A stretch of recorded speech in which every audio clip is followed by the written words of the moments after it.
let me just speak from the heart, speak from my gut, and really not have anything prepared, but just tell you what's worked for me. And maybe some of the stuff that's worked for me might work for you now, currently, presently, as you guys have your goals and ambitions, NBA championship, MVPs in this room, things like that. But then further on down the line, as you guys continue to live your life. The first thing I would just want to say is this idea and this notion that you could be anything you want and you can accomplish anything you want, right? We hear that. You've heard that from the time you were little boys. You hear that now. You're already incredibly accomplished. You can win an NBA championship, MVP of the league. You could become president. You could become governor. You could be in entertainment. You could do Charles, and you could do Shaq. You could do that. You could do whatever you want to do. You guys know that. The thing that has worked for me is to remember the hard times. So, and I'm sure you guys all have your processes. And again, I'm going to tell you what's worked for me. So before a big movie comes out, before back in the days when I was wrestling with WWE, a WrestleMania match, anything big that would happen, I would always take a moment and I'd just remind myself, all right, I was evicted when I was 14. We were kicked off the island. We couldn't live in Hawaii. Had no place to live. A lot of shit happened then when I moved to Nashville. I was arrested multiple times by the time I was 16 years old. Like, I remember that. If I were playing on this team, which my skills are, what's that term? Oh, the shits.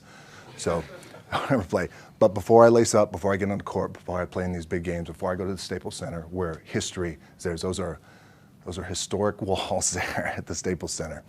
I would remember that. And it allows me then to be present in the moment and understand, holy shit, the stuff I have around me right now, this is the shit that I dreamed of when I was a kid. I am here. I played for University of Miami, played for great teams. Warren Sapp, Ray Lewis, they were my teammates. They were balling.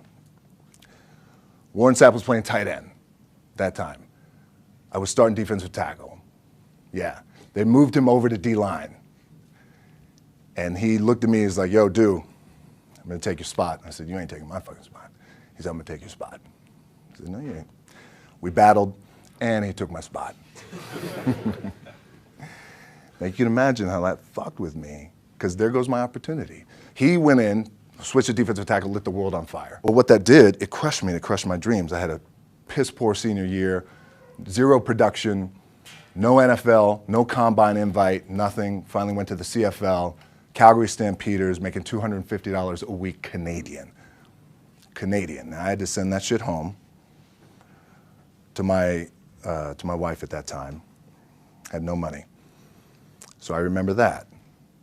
When I got cut from Canada, I had $7 in my pocket. And I always tell that story. So now my production company is $7, advertising agency is $7, everything is $7. So I always remember that. What helps me is to keep the hard times in the front of my mind, because it allows me to go into these big moments that I've worked my ass off, and you guys have worked your ass off. It allows me to go into these big moments with a different perspective. What it also does for me, and again, this is what works for me.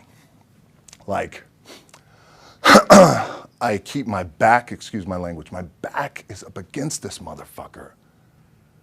Every day, it's against this fucking wall. Excuse my language, ladies in the room. But it's up against this motherfucker because it's what I believe in. And when my back is against this motherfucker, then there's nowhere to go. But that way. That's it. So I feel like this could be something, an ideology and mindset, that could help you, if you look at it that way. Because you made it already. We made it. We're successful boys, and we're lucky boys to be where we're at. Oh, you guys made it. Everybody's rich in the room. Nobody's going to get evicted anymore. Anything you got, there's no more money problems, right? You got a lot of hands out now. Hey, can I get a little bit? Can I get a little bit? Right? That happens. But when you make it, for me, I need this. I need this.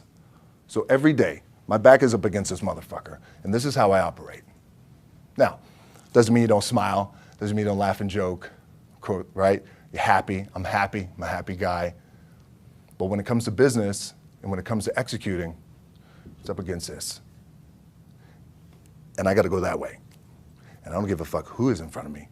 They're not going to stop me.